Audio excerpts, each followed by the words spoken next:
Hello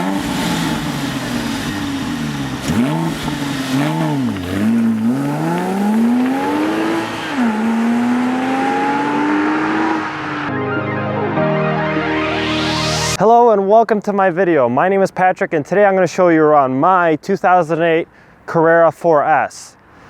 Now, as you can tell, it's not exactly like a normal Carrera 4S, for example, because if you're familiar with the GT3 and GT3 RS, this has a little bit more than just a regular Carrera. But first, before I tell you about any of that, let's take a quick trip down memory lane.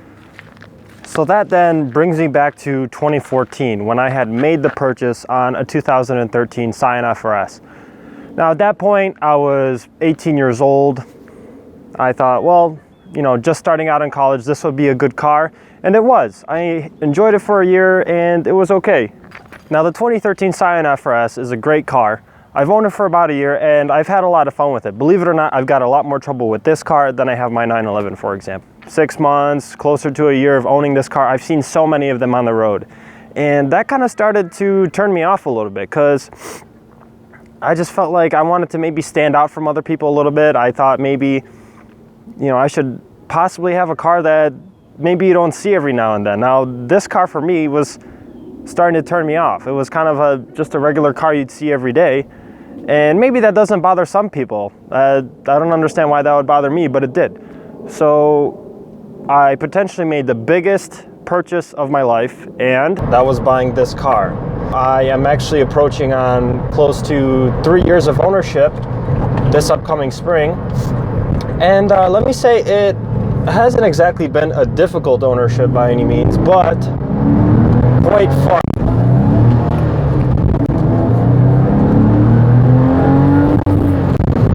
Oh my gosh, this just doesn't get old. Now, this is where this car makes sense. Down a back road, curves, just doesn't get any better than that. Approaching a turn here, let's see how it does. Oh look, Z3, nice.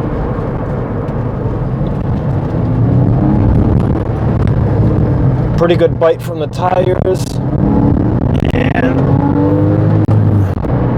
it's just such a planted car. Just, you feel so in tune with the road. The handling is amazing. The feel through the wheel is very good too. Definitely a little bit heavier than most cars you drive. Approaching a double curve on an incline.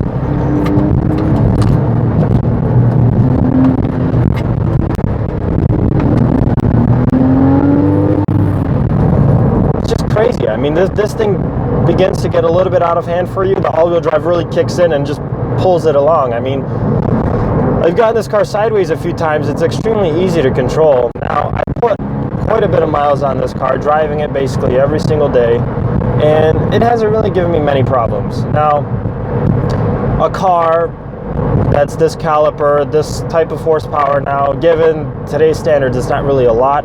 355 horsepower being pumped out of this 3.8 liter flat six really isn't all that much, but it's enough to get you into trouble. And this one, being the 4S, all-wheel drive, has the PASM system, which stiffens up the suspension. Really good system on this car. Definitely something they've taken from the turbo model as well. Now, I've done a lot of things with this car.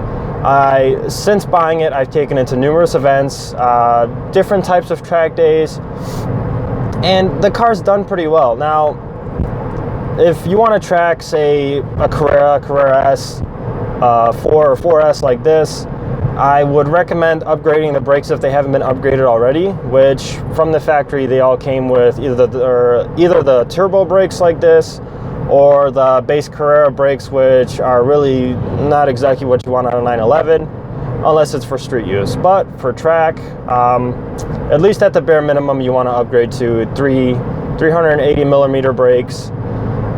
I would really like to get some carbon ceramics, but if you know anything about these 911s, you know the carbon ceramics are close to 10 grand, which is way too much to spend on a car that might only be worth 30, 35, 40, so it doesn't really make sense to spend that kind of money.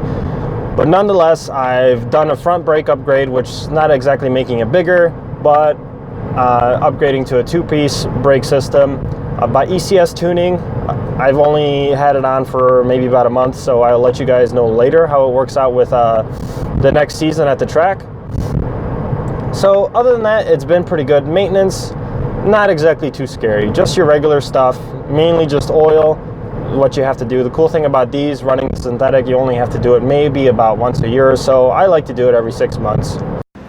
Now this doesn't actually have anything to do with the video itself, but I just thought this was cool and would share it with you guys. A Mercedes wagon. I want to say like a 300D wagon? Is that right? Let me know in the comments if that's right. Just thought I'd share it with you. Oh yeah, 300 TD, turbo diesel. Coming up in the future, once I get some of my projects out of the way, I will do regular car videos. I have a few cars that need work, so I will show you guys how I'd be fixing them. So thank you guys for watching. Please subscribe if you haven't already. Thank you so much for 300 subscribers, and I'd like to have more. Definitely would like to have more subscribers. So thank you so much for watching, and see you next time. Invincible.